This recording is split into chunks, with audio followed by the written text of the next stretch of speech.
Hey there, this is Angela Marie Elacandula speaking, and this video is all about the fiscal policy. Policy refers to the measures employed by the government to stabilize the economy, especially by manipulating the levels and allocations of taxes and government expenditures. Marcos administration 1981 to 1985, it was primarily focused on indirect tax collection and on government spending on economic services and infrastructure development. Aquino administration 1986 to 1992 inherited a large fiscal deficit from the previous administration but managed to reduce fiscal imbalance and improve tax collection through the introduction of 1986 tax reform program and the value-added tax. The Ramos administration 1993 to 1998 experienced budget surpluses due to substantial gains from the massive sale of government assets and strong foreign investments in its early years. However, the implementation of the 1997 Comprehensive Tax Reform Program and the onset of the Asian financial crisis resulted to a deteriorating fiscal position in the succeeding years and administration. The Estrada administration (1999 to 2000) faced a large fiscal deficit due to the increase in tax effort and the repayment of the Ramos administration debt to contractors and suppliers. The Arroyo administration 2002 to 2009, the expanded value-added tax law was intact. The national debt to GDP ratio peaked and underspending on public infrastructure and other capital expenditures was observed. The role of fiscal policy.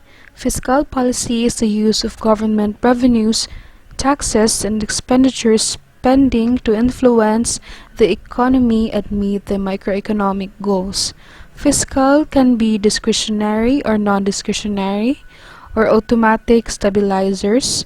So what does it mean when we say a discretionary policy?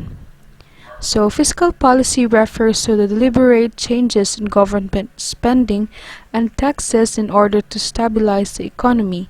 For example, the government decides to increase its capital expenditure on road infrastructure.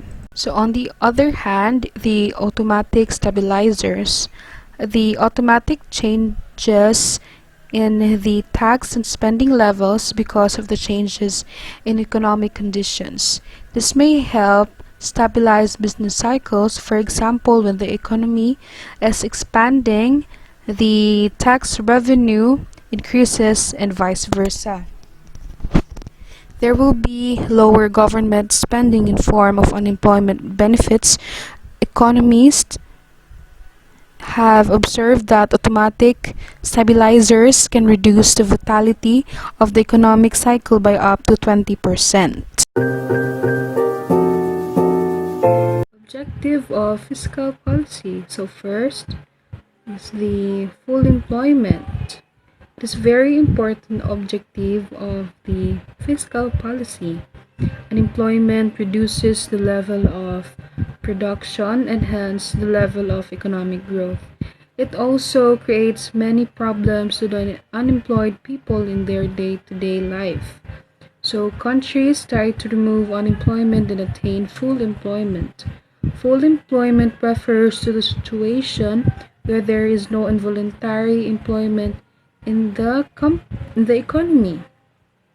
To attain this objective, government should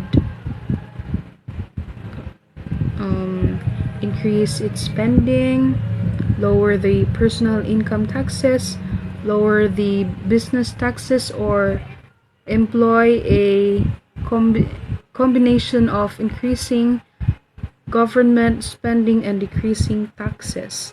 However, in practice, it is difficult to achieve full employment as the factor markets are not perfect. Factory units may lose their jobs and may not get the new jobs immediately. So the second is price stability. Both sharp rise and sharp fall in general price level are not desirable. It is because sharp rise in prices makes many goods and services unaffordable to the customers, whereas sharp fall in prices discourages the producers to produce goods and services. So price stability is desirable. So the third one is economic growth. By means of higher rate or economic growth, the problem of unemployment can be also resolved. However, it may create some problems in the maintenance of the price stability. The developed countries like USA, UK, Japan, and etc.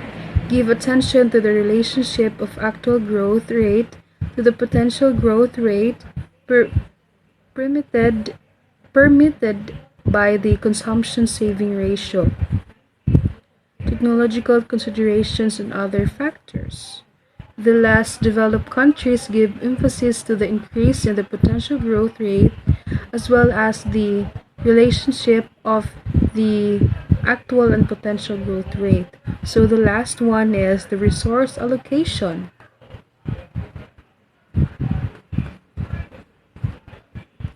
So the resource allocation means it refers to assigning the available resources in the economy to the specific uses chosen among possible and competing alternatives.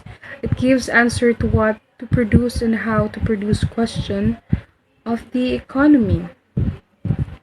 So in conclusion, government can influence the level of production, inflation, and unemployment by using the fiscal policy. Thus, fiscal policy is an important tool in the hands of the government to achieve its macroeconomic goals, depending upon the existing situation of the economy and priority of the government. It can use the different instruments of fiscal policy as mentioned above. So that's all. Thank you for watching.